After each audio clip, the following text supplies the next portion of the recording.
All right, let's see if we can do it this time. I don't think the UPS man is going to ring my doorbell this time. So, Robert Irvine's FitCrunch birthday cake. Let's just get rolling.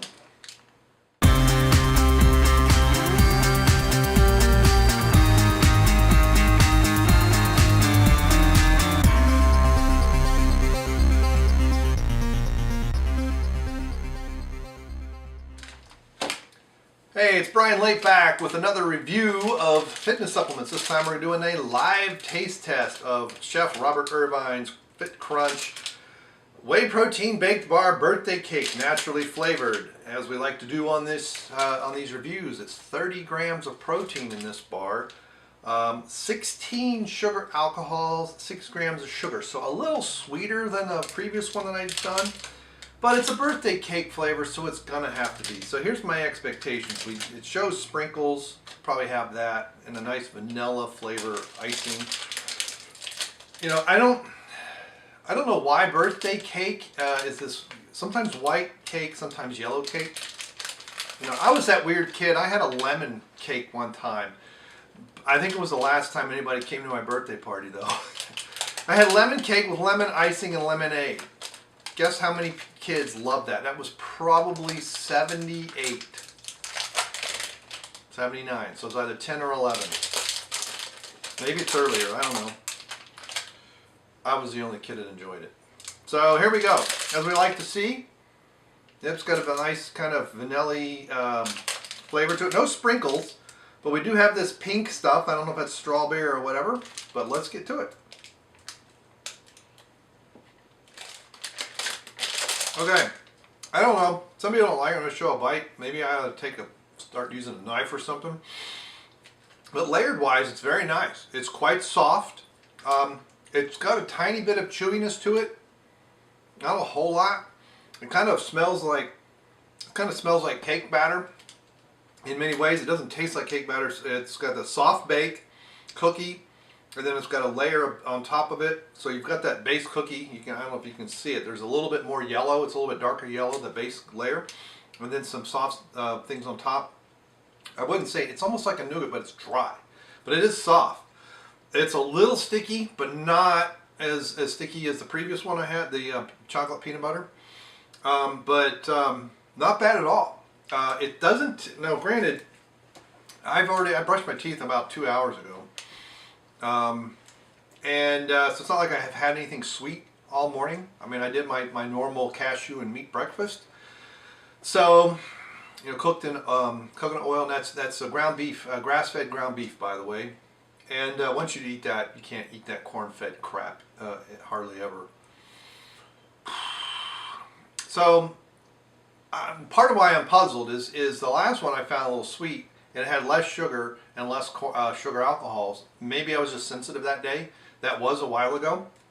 But this one's sweet, but it's not overly sweet. So it's kind of what I would expect from the cake. And there's some kind of crunchiness. I think it's kind of like a crusty crunchiness that you got on the top. You can kind of see the bumps on the side here. So there's a little bit of that. There's no sprinkles like I was expecting, but there's almost like the texture as if there are in there, so maybe they are in there and they're just not different colors, I don't know. But overall, that's pretty good. Since it's not so chewy, it's really soft. It's not like a soft baked cookie. It's kind of in between a soft baked cookie and something chewy. It's not as chewy as some of the other ones I've tried. So flavor wise, this is like an 8.5. It's pretty good. If you like birthday cake flavor, it's kind of a generic. It's not as generic as fruit punch or red, as I like to call it. But it does have a little bit of a generic twist to it. There are, and it's not chalky. I've had some birthday cake flavors that were really chalky. This one is not. You know, I just needed a little water to kind of wash it down and so I could speak and get it off my mouth. But I'm actually anticipating the next bite, so that's pretty good. So it's not like, oh, I got to throw this thing away or this is a workout. It's easy to chew, it's like I said, it's soft, so that's good, and not a whole lot of stickiness, no caramel or anything like that to get stuck somewhere. And good, so I would give this like an 8.5 on flavor, probably texture-wise like an 8, and sweet, it's not too sweet. So it's probably in about a 7.5, 8 on sweetness. But but very good. Now, obviously, this is something that if you took it to the gym, it would be pretty good to eat after a workout, as long as you weren't carrying it in your pocket. You don't want this thing melting and getting on the inside.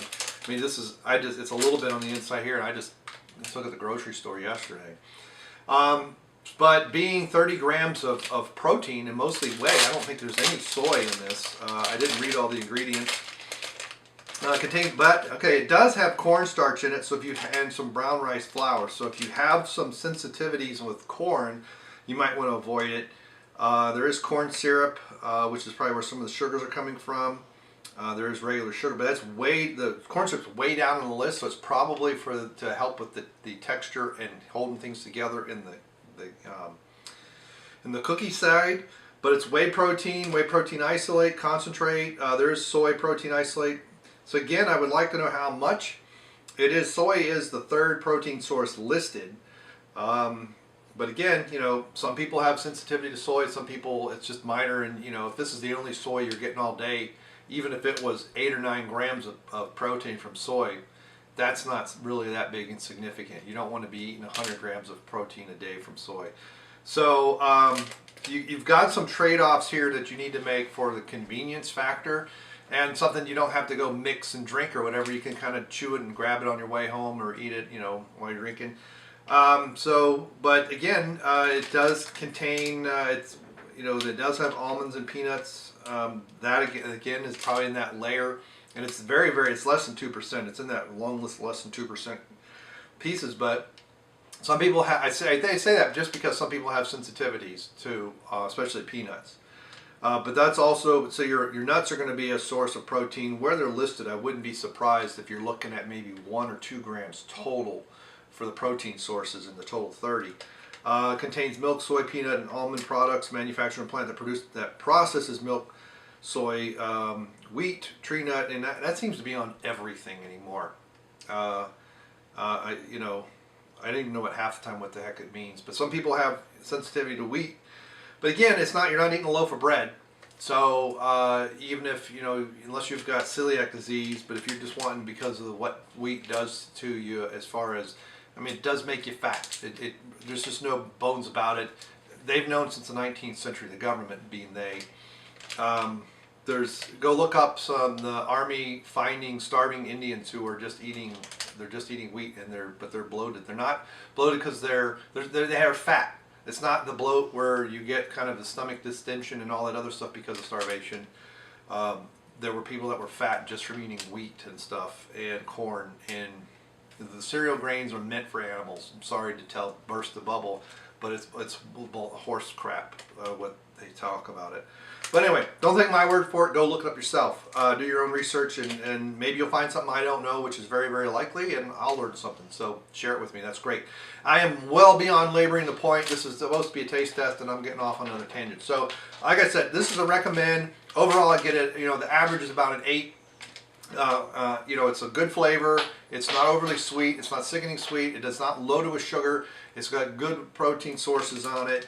It's nice and soft, easy to eat, easy to probably consume, and very convenient in its own package, and a good size too. So there you go. All right, thanks for stopping by. Thanks for clicking like. Thanks for sharing these videos. I really appreciate it. Thanks for the retweets. Got more and more fitness people retweeting my reviews and things. It's awesome, and we will see you next time. Bye.